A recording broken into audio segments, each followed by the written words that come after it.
a lot of these ideologies, the radical Islamic jihadist ideologies, precede what the West has been doing and wish hostility to the West and the infidel. And how America engages with that world, there are mistakes that have been made, obviously, but the ideology precedes that, and I think that's the fundamental flaw in their thinking.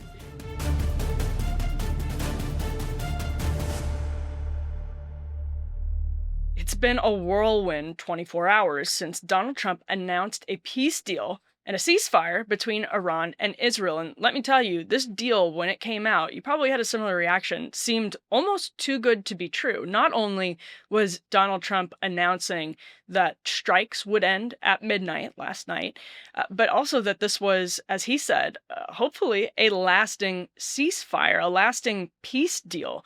So it went from 0 to 100 really quickly, because just 24 hours ago, many of us, myself certainly included, were very much on edge, hoping, praying that Iran's retaliatory strikes on the U.S. base in Qatar would prove to be just that, choreographed retaliatory strike that signaled Iran was ready to end this back and forth that began since Donald Trump announced those strikes on Saturday.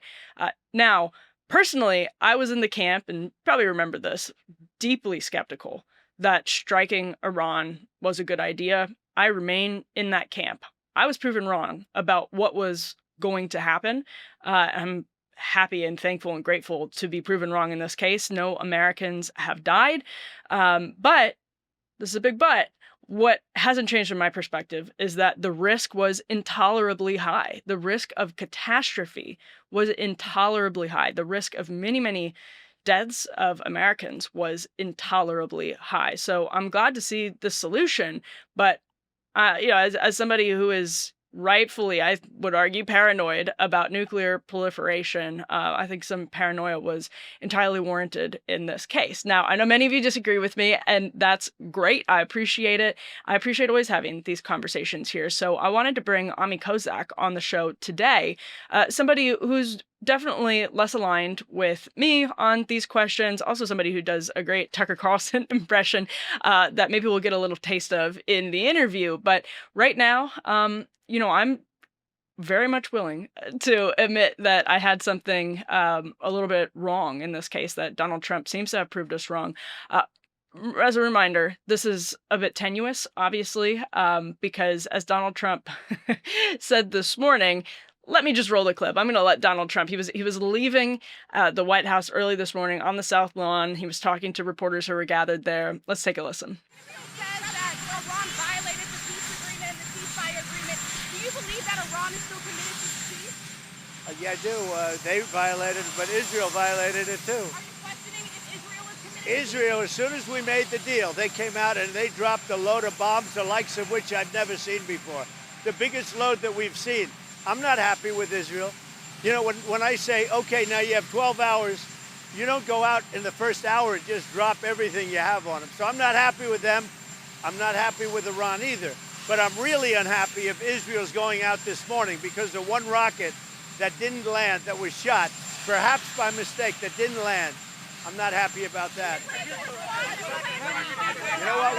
We basically have two countries that have been fighting so long and so hard that they don't know what the fuck they're doing. Do you understand that? Do you have a response to Iran on this? All right, nobody knows what the fuck they are doing.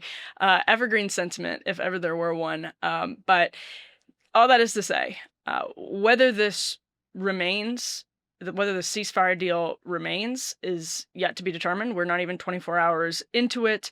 There has been talk of potential regime change operations, that this could push further, that Israel potentially, which has an impressive Mossad operation inside Iran, could push this further. There are many ways that this could go wrong, hoping and praying, of course, that it doesn't.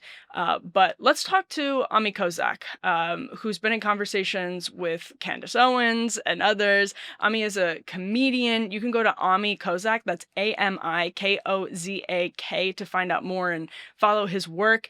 Let's bring him in now. Ami, thank you so much for being here.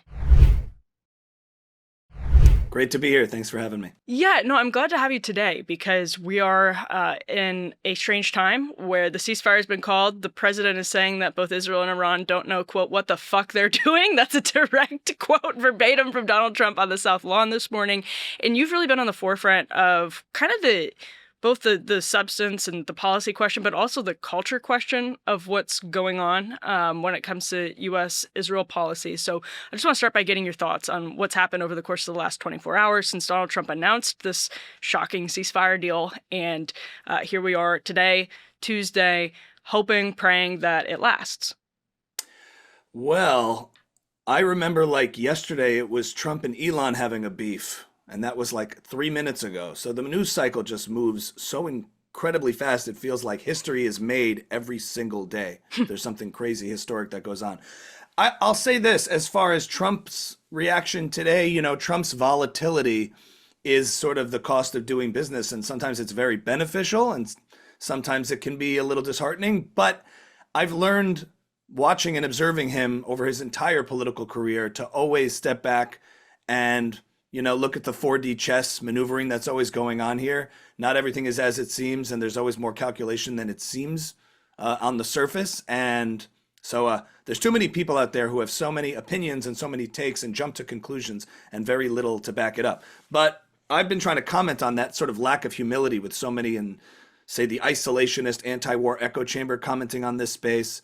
And not really recognizing that what's been troubling to me is like they take this nonsensical position of being anti-war, qua anti-war, which is like saying, all the COVID policies were nonsensical, which I agreed with, but that doesn't mean I'm anti-treating infectious disease. It's like anti-some wars for other wars. It all depends on which war, which country, which context. We can walk and chew gum at the same time. And this inability of people to do that who claim to be nuanced and thoughtful and critically think about these issues, but actually don't. They just shout platitudes. So looking at Iran is a very different situation, and looking at the way Israel has to engage with Iran and the United States has to engage with Iran, a regime that has technically been at war with both countries since the 70s.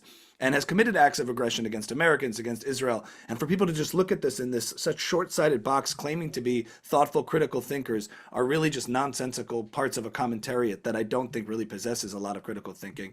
And, I'm not saying they're bad actors necessarily, but there's certainly been a lot of low-resolution thinking about this topic. And looking at Trump today, I mean, I watch what Trump says and I watch what Trump does. And consequentially, he's been one of the most effective consequential presidents in terms of his actions.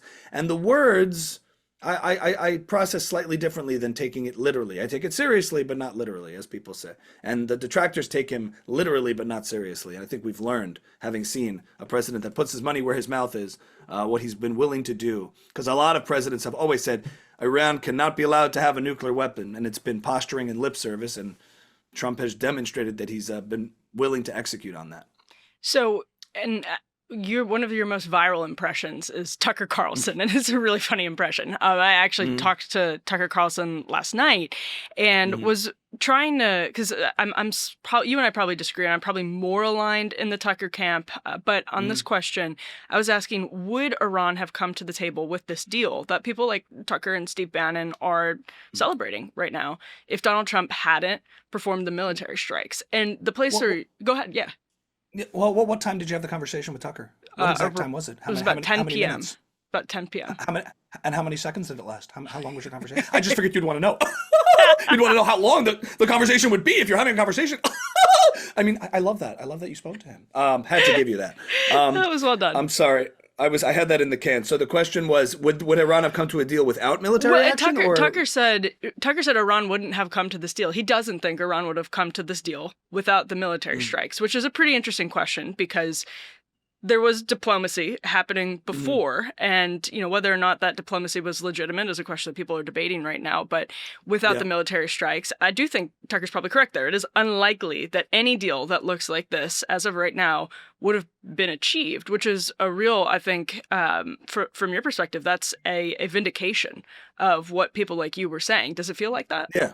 That's if he said that, in fact, that sounds like a concession that anyone can say all sorts of words, and you have to actually watch how they act. You have to look at their undermining ideology. Everyone talks about these statements that Iran has made in the past in doing these past deals.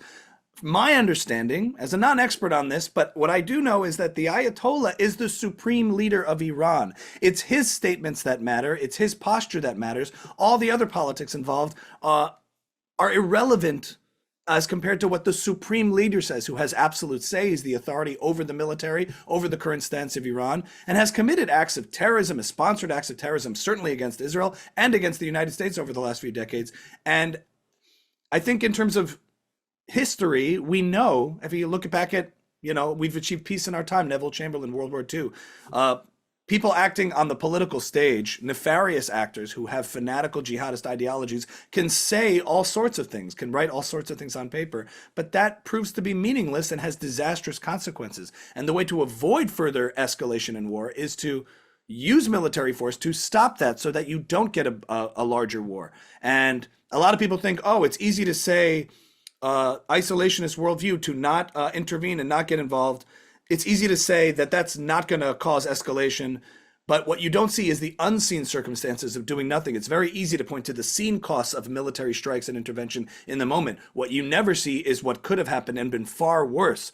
And this is I think, a healthy debate to be had. You have to act prudently. I'm not like a hawkish, knee-jerk neoconservative that says, always go to war as a first option, use it as a last resort, but also realize that when you're dealing with these kinds of regimes that are genocidal, that are fanatical, that actually in their actions and their ideology want regional dominance and to establish a caliphate, that's the kinds of stuff that matters and is consequential. And to intervene to prevent that is how you would get peace, by stopping the people who are against peace. And so I think it does vindicate that.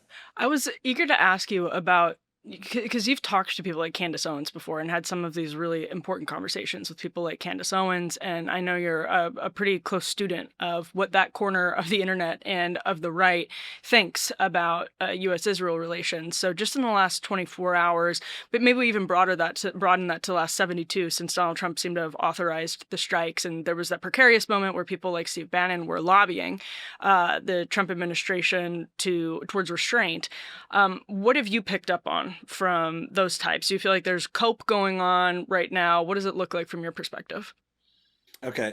It kind of, some of those people I'm more fond of than others, but I would say this. It does feel like in that whole category of people, it feels like this character in the movie that's been telling the crew the whole time who are in like a precarious situation, don't worry guys, like I served in Fallujah, I know what I'm doing. And then they keep looking to that same person, what do we do? And then they finally at the end come and say, I don't know, okay, I was pretending the whole time. So that when real consequential things are happening in the world, on the world stage between these nation states, a lot of their opinions just keep pivoting and shifting and weaving, like, okay guys, so here's what Bibi's really doing. And you begin to realize that they're really operating from a very surface level understanding of world affairs and what's going on, operating with such confidence and authority on the subject and very little humility, reflection, and genuine curiosity. A lot of the stuff that's disguised as curiosity is actually just ambition in an effort to sort of poise yourself to build an audience based on takes and things like that. And I've seen a lot of that where when the position to be anti-Israel is useful to you or to be anti-American is useful to you, you'll do it and pivot that way to sort of